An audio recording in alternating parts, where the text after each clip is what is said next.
Okay, so that's the brainstem. Very, very basic, almost fully developed at birth. Okay, then you come out of the womb.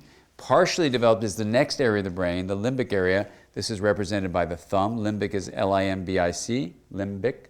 And you'd have two thumbs to be a perfect model. Now you have left and right, two sides to the limbic area, not the brainstem, but the limbic area.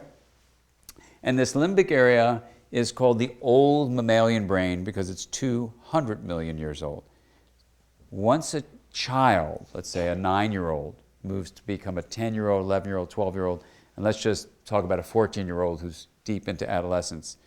The adolescent brain has more intense emotions than a child's brain.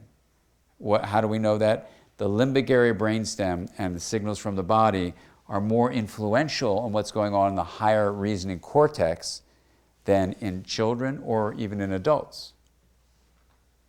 And as you'll see, this increased emotionality has an upside and a downside.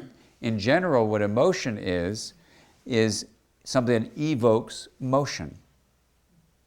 So in the developing mind, you'll see an entire chapter about what is emotion and stuff like that. It's a long story, but at the minimum, we could say this is some kind of process that evokes motion, emotion.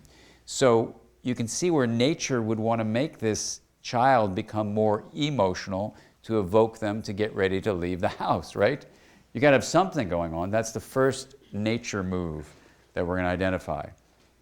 Now, what's the upside and downside of that? What would be the downside of being more emotional? What? What's that? The whole house is in motion till you get out. The whole house is in emotion and motion before you get out, right? So it can be full of Sturm und Drang, right? You can become irritable, you can become upset more easily, moody. You can have a relationship with yourself that's confusing because these below the cortex, these limbic areas, brainstem and body are all below the higher cortex we're going to talk about next. So they're subcortical. They influence you without you feeling like it's you doing it.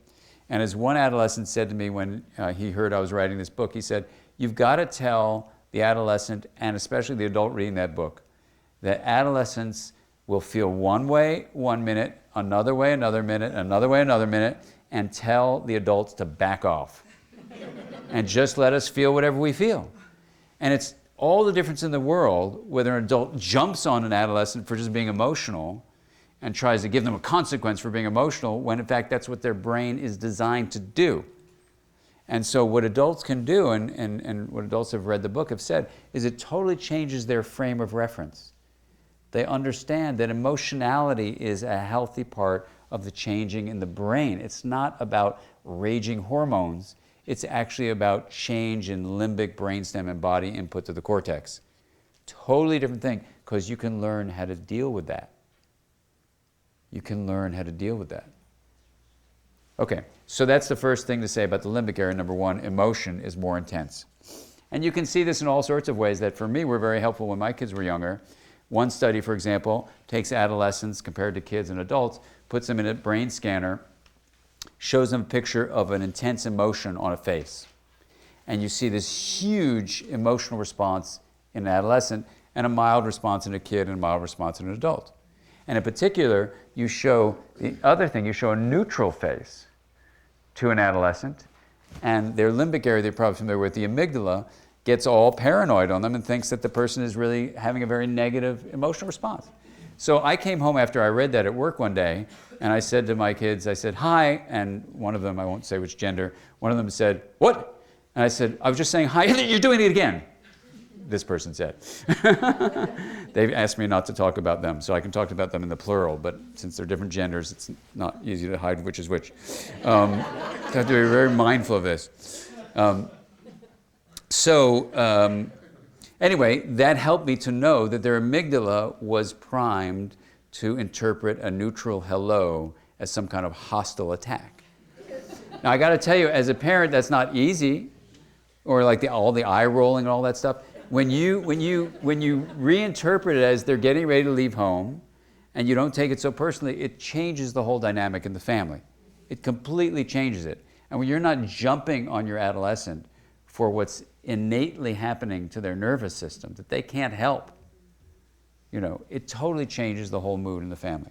Okay, so that's just one thing, emotionality. Number two, the limbic area is very important for creating in our lives motivation. The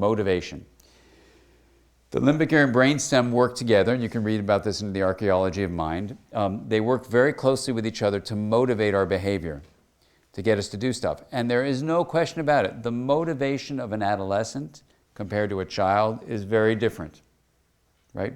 So when I talk to schools and talk to teachers about how they're approaching middle school, and they basically make middle school more elaborated elementary school, and it's not going so well for them, they're not picking up that the motivation of this child is completely different. And then sadly, what the middle school teachers will tell me is they think these adolescents are lazy, that there's something wrong with them. And what I say is you understand what's going on in their brain, because if you do, then what you can do is actually learn the art of capturing what matters to this adolescent, which we'll talk about in a few moments. So because the motivational systems change, of course they're going to change, right? And one way they change is who you're connecting with. Because an adolescent is actually getting ready to connect with their peers, not their parents so much, to move with their peers, not just adults. So we can talk about how you would structure a curriculum to capture these changes in a healthy way. So motivation changes. Number three, this area, the limbic area, is very important for what's called appraisal.